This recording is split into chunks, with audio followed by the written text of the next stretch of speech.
Assalamualaikum warahmatullahi wabarakatuh. Perkenalkan, nama saya Reno Aditya Permana, NIM 250201021092 dari Prodi PJJ Manajemen. Saya di sini akan mempresentasikan UAS Studi Kelayakan Bisnis yang berjudul Analisis Kegagalan Startup Sorabel ditinjau dari aspek studi kelayakan bisnis.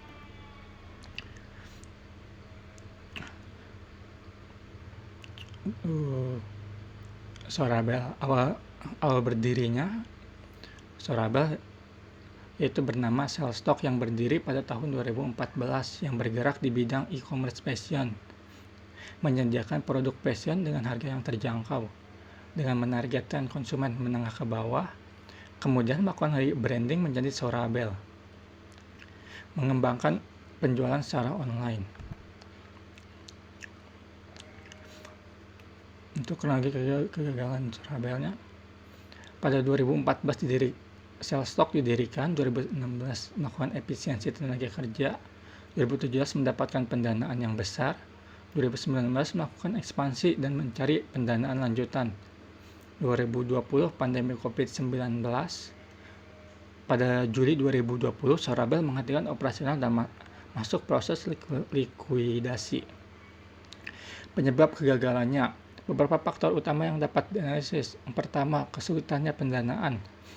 Yang kedua, dampak pandemi COVID-19. Yang ketiga, persaingan e-commerce yang sangat ketat. Yang keempat, tekanan terhadap arus kas. Yang kelima, biaya operasional yang tinggi. Yang keenam, ketergantungan terhadap pertumbuhan dan pendanaan eksternal. Yang ketujuh, penurunan kemampuan belanja konsumen. Aspek pasar dan pemasaran. Kondisinya, yang pertama, kondisi e-commerce memiliki potensi pasar yang besar. Yang kedua, persaingannya sangat tinggi. Yang ketiga, konsumen memiliki banyak pilihan marketplace. Keempat, persaingan harga semakin ketat. Yang kelima, Sorabel menyasar konsumen menengah ke bawah yang cukup sensitif terhadap harga. Masalah yang sering dihadapinya itu Sorabel harus bersaing dengan pemain besar seperti marketplace yang memiliki sumber daya dan kemampuan promosi yang lebih besar. Analisisnya dari aspek pasar, bisnis memiliki peluang, tetapi tingkat persaingannya sangat tinggi. Sehingga keberadaan pasar yang besar tidak otomatis menjamin bisnis yang dapat bertahan. Aspek teknis dan operasional. Sorabel menjalankan bisnis e-commerce dengan beberapa kebutuhan operasional seperti platform atau aplikasi digital, gudang dan persediaan, pengadaan produk, pengemasan, distribusi, customer service, teknologi informasi, tenaga kerja. Permasalahan yang sering dihadapinya yaitu semakin besar skala operasi, semakin besar pula kebutuhan biaya dan untuk mempertahankan sistem dan layanan. Analisisnya, pertumbuhan harus diimbangi dengan efisiensi operasional. Jika peningkatan penjualan tidak menghasilkan keuntungan yang cukup untuk menutup biaya, pertumbuhan justru dapat meningkatkan tekanan keuangan. Aspek manajemen dan SDM. Kondisinya, Sorabel melakukan ekspansi bisnis. Kedua perusahaan juga perlu melakukan efisiensi tenaga kerja. Pada tahun 2020, jumlah karyawan dilaporkan sekitar 375 orang. Permasalahannya, pengelolaan organisasi harus mengikuti perkembangan bisnis. Ekspansi membutuhkan SDM dan biaya. Efisiensi harus dilakukan tanpa menurunkan kualitas layanan. Analisisnya, manajemen startup harus mampu menyeimbangkan antara pertumbuhan, jumlah tenaga kerja, produktivitas, dan kemampuan keuangan. Aspek keuangan. Ini merupakan salah satu aspek paling penting dalam kasus Sorabel. Permasalahan utamanya membutuhkan pendanaan untuk ekspansi, kemudian mengalami kesulitan memperoleh pendanaan baru. Yang ketiga, tekanan arus kas. Yang keempat, ketergantungan terhadap investasi eksternal. Yang kelima, kondisi pandemi membuat kemampuan bertahan semakin lemah.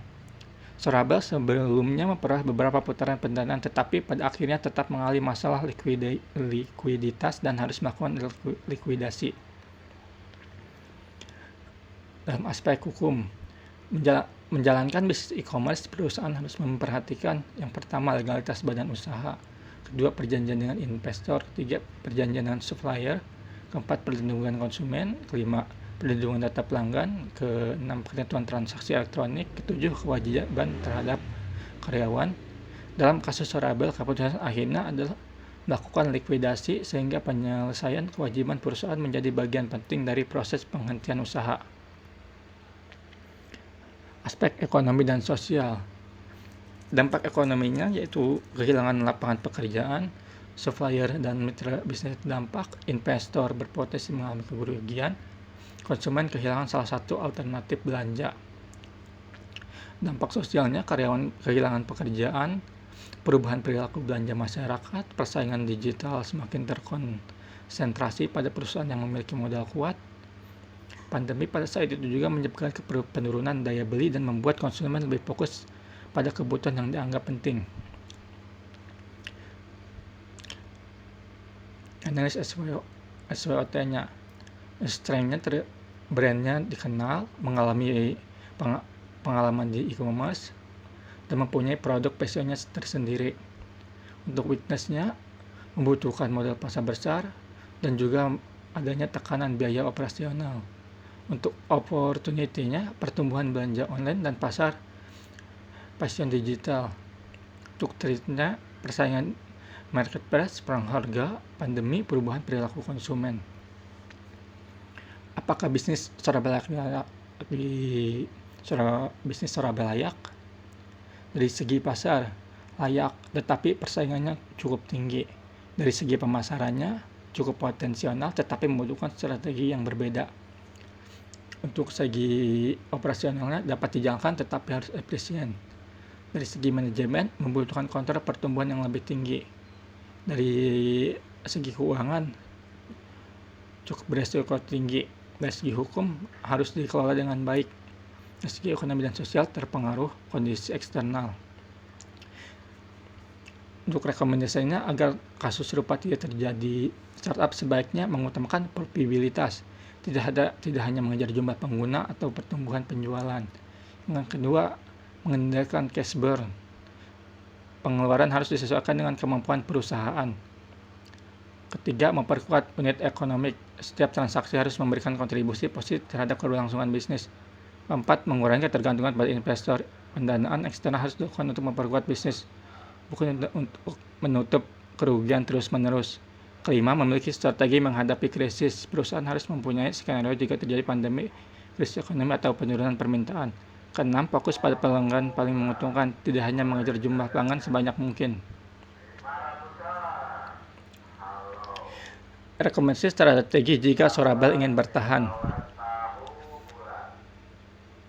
Jika dilakukan sebelum kondisi kritis, Sorabel dapat mengurangi produk dengan margin rendah, fokus pada produk passion yang paling laku, mengurangi biaya gudang dan operasional, memperkuat penjualan melalui marketplace. Kelima, mengembangkan private label dengan margin tinggi, mengurangi promosi yang tidak menghasilkan pelanggan loyal, memprioritaskan pelanggan dengan customer lifetime value (CLV) yang tinggi, menyiapkan dana darurat operasional, melakukan ekspansi secara bertahap. Kesimpulannya, kegagalan Sorabel menunjukkan bahwa keberhasilan sebuah startup tidak hanya ditentukan oleh besarnya pasar, jumlah pelanggan teknologi, atau besarnya pendanaan. Startup harus memiliki model bisnis yang sehat, pengelolaan keuangan yang baik, strategi pemasaran yang tepat, efisiensi operasional, dan kemampuan menghadapi perubahan lingkungan bisnis. Kasus Sorabel juga memberikan pelajaran bahwa pertumbuhan bisnis harus berjalan seimbang dengan probabilitas dan kemampuan arus kas. Pendanaan yang besar tidak menjamin perusahaan dapat bertahan apabila model bisnis kondisi keuangan tidak cukup baik. Sekian presentasi saya. Wassalamualaikum warahmatullahi wabarakatuh.